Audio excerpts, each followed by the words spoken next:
This is the My Campaign Coach podcast, where we talk about how to win elections. Every week, we let you hear straight from the best consultants, operatives, and candidates in the game, all for one reason, to help you win. For more information about how we can help you win, visit mycampaigncoach.com. Now, here's your host, Raz Shafer. Welcome to the How to Run for Office podcast from My Campaign Coach. This is your host, Raz Shafer, and I apologize, guys, for the break in programming. The last couple of weeks, really month, I've been on the road a lot with my job and traveling and spending time with family, and it's between that and being sick with allergies. As you can tell from my voice, I have not picked up a pack-a-day habit. It's I'm just fighting through some allergies the last few weeks. So those are my flimsy excuses for why I haven't been here, why we haven't been getting up our regular content, but we should be back to that and getting you guys some good stuff in the weeks ahead. This week I'm doing 2 episodes, kind of making up for lost time, and this first episode is going to be largely a commencement speech that I gave a week or so ago to a homeschool group, the one that I graduated from back in 2005, one that my parents helped found back in 1991. And I had the opportunity to come and be the first commencement speaker. They had 18 folks graduating, their largest class ever. And so they asked me as a former graduate to come back and talk to them about some lessons that I've learned that I felt would be helpful to them. And I had a lot of fun with that. It was a huge honor and got me thinking on a number of things. And I think all these lessons, while spoken to the graduates, are valuable throughout our lives. And so whatever stage of life you're in, whether you're looking at running for office or just want to help some people win, I think these are good non-political lessons that have great impact on our political lives. So I hope you guys will enjoy this. I'm going to share it in its entirety with you, and you can just kind of tweak in your own head the references to graduates and stuff and frame that in whatever place you are in your life. Next week's episode, or the one I'm going to do later this week, is my second apology episode, is with Brendan Steinhauser. Now, we had Brendan on the podcast last year, and a few weeks ago we had Dan Crenshaw on talking about his runoff election that he was running in for the United States Congress. And Brendan was his consultant. We mentioned during the episode, and last week Dan won his runoff, and out of all the runoffs in Texas, he was the congressional candidate who got the biggest margin of victory. Stomped his opponent in the election, and so we're really excited about that. And so I had Brendan on to do a recap, kind of talking about how they won that and how it turned out. And so it kind of makes a nice bookend to the previous episode with him and having Dan, his client, on. And I'm really excited about that. We had a lot of fun, and we recorded that just a day or so ago. So you'll notice I got the same smoky Darth Vader voice going on as I do right now. So without further ado, let's get into this. This is my 2018 commencement speech for the Faith Homeschool Group. That's Families Active in Teaching at Home Makes Faith. And my parents founded it back in 91. So here we go. It is an absolute pleasure to be here with you all today. Together, we're celebrating years of education and sacrifice in one single moment, and I couldn't be more honored to be part of this important occasion.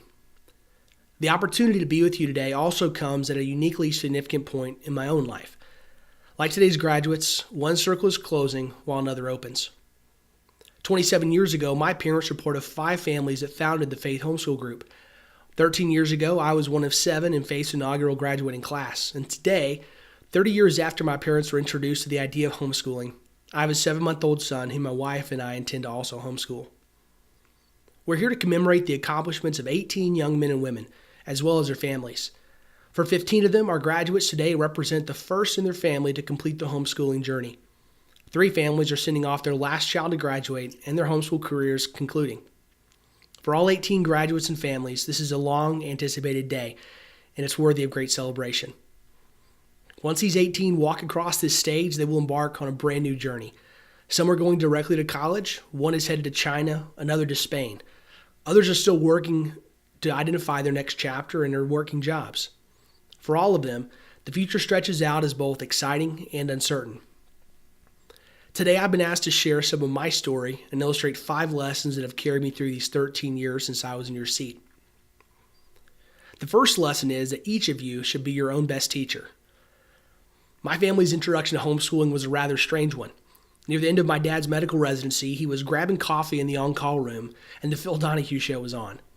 Many of you may not be familiar with the show, but as a TV host, Phil Donahue often had on some pretty weird people on his program. On this particular day, a homeschooling family named the Colfaxes were being interviewed about the book they just published on the subject and their experiences as one of the country's rare homeschooling families. After watching a few minutes, my dad called home and asked my mom if she was watching Phil Donahue. He told her about the crazy people who pulled their kids out of school and taught them at home. Not only was she put off at his insinuation that she and I spent our days watching Donahue, but she pointed out that the family who babysat me on a regular basis were homeschoolers and far from weird. In fact, my dad didn't believe it was possible that they were homeschoolers, saying, "But they're some of the smartest, most respectful kids that we know." From that rather unconventional first conversation on the subject, my parents never quite forgot about the idea. In 1991, as I neared school age, they joined with 4 other families to found the homeschool group that y'all are graduating from today. When they founded Faith, homeschooling wasn't just out of the mainstream, it wasn't yet even legal in many states. In the years since, the notion of schooling your children at home has grown from a fringe with 300,000 students nationwide in 1991 to well over 3 million students today, and far into the mainstream. Whether in 1991 or 2018, parents who homeschool their children make significant sacrifices for them. They want to secure their education and provide an upbringing consistent with traditional values, often discouraged in the popular culture. They place an importance on that education and those values that surpasses their own career and financial ambitions. I know that in my case, my parents made significant financial sacrifices. My mother set aside her promising career as a registered dietitian and invested more hours in my education than can be counted. Now, I don't believe homeschooling is for everyone, and it's not a measure of a lack of love for one's children not to do so. But those who do homeschool deserve a special praise for the undeniable gift they offer their children. Through their sacrifices and consistent instruction, my parents cultivated an environment where learning was present in every facet of our lives. From the dinner table to the horse barn, they taught my brothers and I to find joy in learning. And in time, they showed us how to make education a lifelong love affair by becoming our own best teacher. The second lesson is to always work like your granddad is watching. 3 generations ago, my father's family scratched out their existence picking cotton in the dry land around Muleshoe, Texas. My granddad built houses and pumped septic tanks to feed his family. None of these are glamorous professions, but those men passed down in our family a work ethic that permeated my homeschool years. With every day, I worked to continue with that legacy and pass it down to my own son. By the time I was 10 or 11, I'd talked my mom into giving me all of my week's school assignments on Sunday, with the promise that as soon as I finished them, I could work with the horses or read on my own, work outside on the ranch, or go to work with my dad or granddad. There was nothing I wanted more than to get out and work with them. Whatever the task, I loved learning from them, watching them work, and doing my best to match their effort. One of the clearest examples of the way this inherited work ethic impressed me came one summer when I was 12. After buying a new pasture, my granddad Pops needed to string a quarter-mile new fence. One night at a family dinner, he was expressing his frustration at the difficulty he was having finding a couple of young guys to help him build it. Being 12 and excited about the idea of working over the summer with Pops, I volunteered to help, confident in my ability to pull the weight of a much older man, all in spite of the fact that I couldn't even put the driver on a T-post without laying it fully on the ground. Always encouraging, Pops excitedly said he'd love the help, and the next day we hit up Tractor Supply so he could buy me a new pair of work boots, gloves, a bandana, and my own water cooler, all just like his. Through the unemployment office, he hired a young man who needed a few weeks of work before heading off to the Marine Corps boot camp, and at 7 a.m. one day we started laying fence. No more than 2 hours into driving fence posts through hard caliche soil, the aspiring young Marine decided the work was a bit harder than he thought it would be, and had Pops taken back to town. I remember as clear as day my desire to impress my granddad with what I'd accomplished upon his return, and I don't know that I've ever worked harder. Whether Pops was there or not, I wanted to make him proud and always work like he was there watching. A few years later, for reasons that no doctor has been able to explain, my liver began failing, and my own father had to tell me that doctors believed I only had 6 months to live.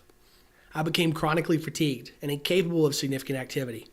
My blood was tested 3 to 5 times each week, and it seemed so certain that my life would shortly end that I wrote my own eulogy.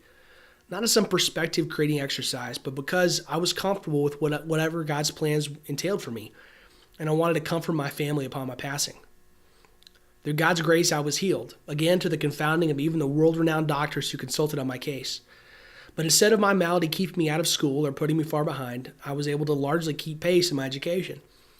Further, my inability to work on the farm and earn spending money led to my uncle, Matt Miller, helping ignite my passion for entrepreneurship, through which I built a large book resale company. I may have literally written what I believed would be my own memorial, but the work ethic my parents and grandparents taught me wouldn't let me cut my pace. Well before I ever went to college, my dad impressed on me the importance of a prayer I repeat to this day. Ask God for no bad choices. He told me that as a fallen man and his own son, that given two options, my inclination would likely be towards the wrong one. He told me to beg God to limit my options and make his will clear for my life.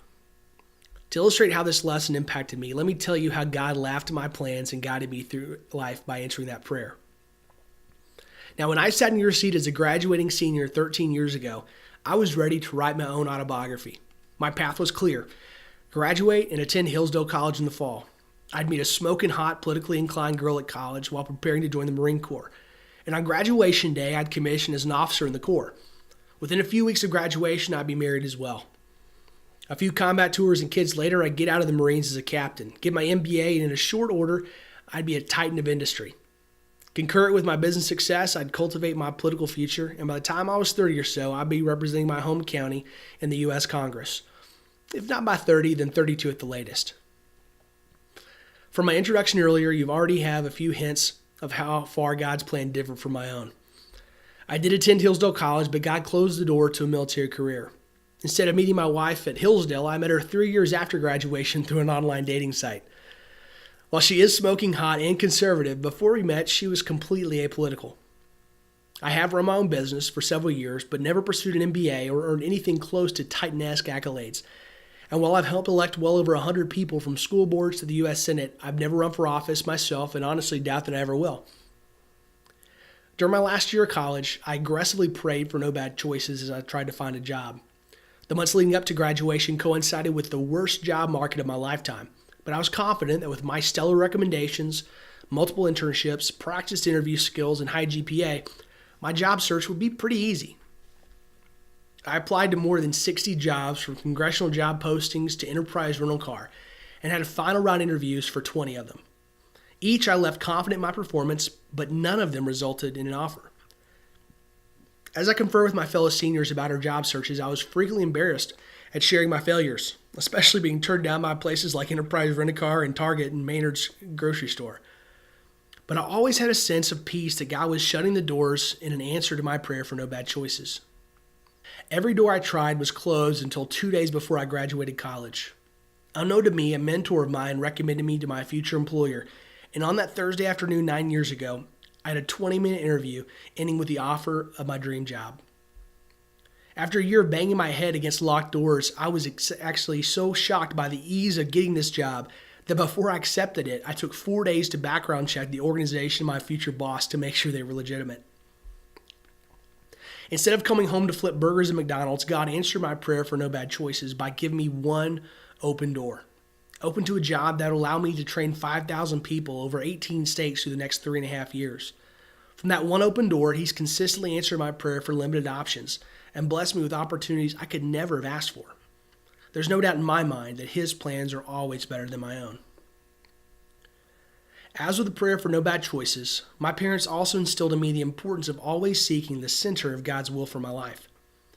Running from God's plans like Jonah leads to pain, but in His will are blessings. At every turn in my career, I've prayed for guidance, and at every major decision point that I look back on, I see His hand. But while staying in His will bring God's blessings, we aren't guaranteed a storm-free journey. 3 large examples of this loom in my mind. Not even a month after I got married, I left my stable job in the U.S. Senate to start the first super PAC supporting Ted Cruz's eventual presidential run.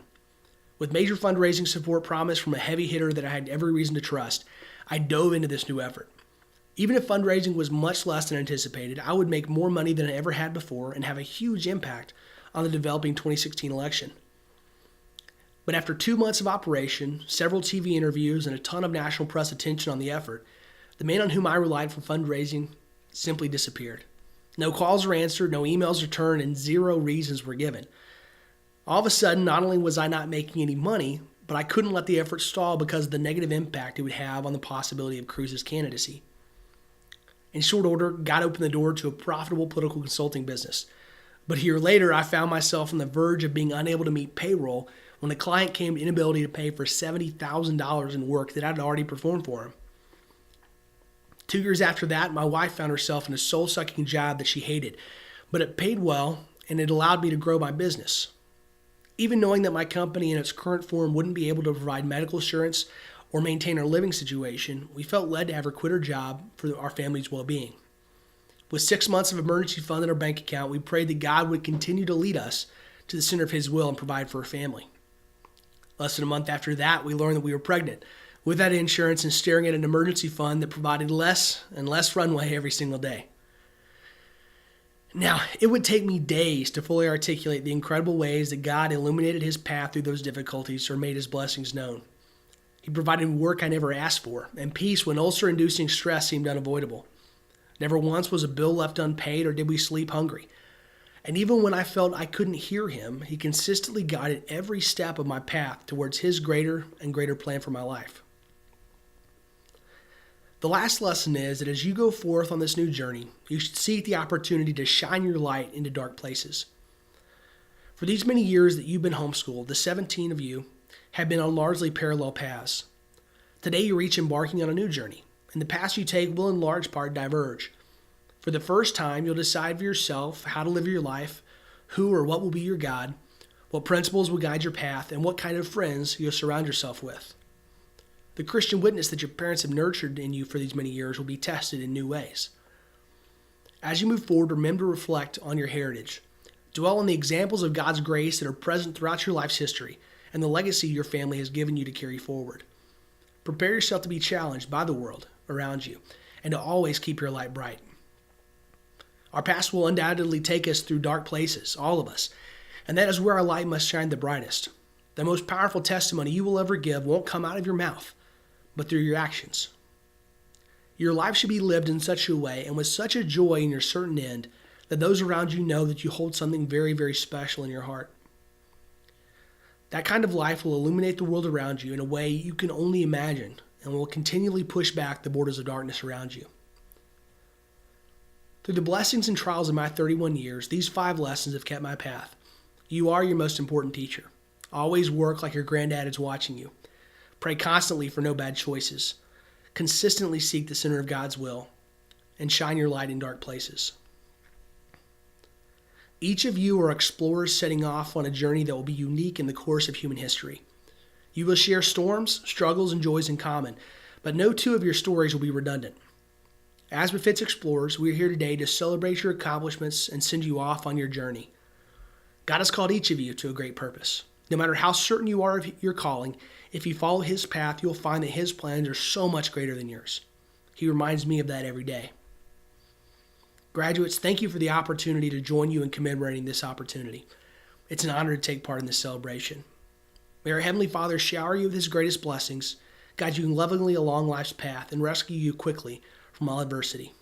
Thank you, and God bless. Well, guys, thanks for listening to that. I hope you enjoyed it. I put a lot of thought and prayer into some of those major lessons, and I felt like there'd be some fun ones to share with you guys. If for no other reason than you get to learn some stories about me that I haven't got to share on the podcast so far and understand a little bit more about me and kind of what makes me tick. I've been through some rough times, no worse or better than many of you have faced, but I've learned some things through those that have helped me persevere and I think be happier and more joyful through many of the trials that I kind of go into these days. When we look at campaigns and the things that y'all are thinking about undertaking as potential candidates or elected officials, staff, or volunteers, we know that we're taking on challenges that the world around us oftentimes doesn't think are worth it or just would rather let pass by. And we're doing that because we believe in something. And I think that as we look from the perspective of a graduate or somebody starting a new challenge, that it's helpful to look back. And in my case, look back on some of the blessings and trials that I've faced and how God so consistently brought me through it. My hope is that my faith shines through very clearly through all the work that I do, whether it's on campaigns or here on the podcast, and I definitely don't shy away from it. This has been a little more explicit than in some cases, but it's definitely a core part of who I am and why I do what I do. And so I appreciate you guys listening, and I hope you guys have a wonderful week. Please subscribe and rate us on iTunes to help spread the word. We'll be back with you next week with more campaign insights from my campaign coach.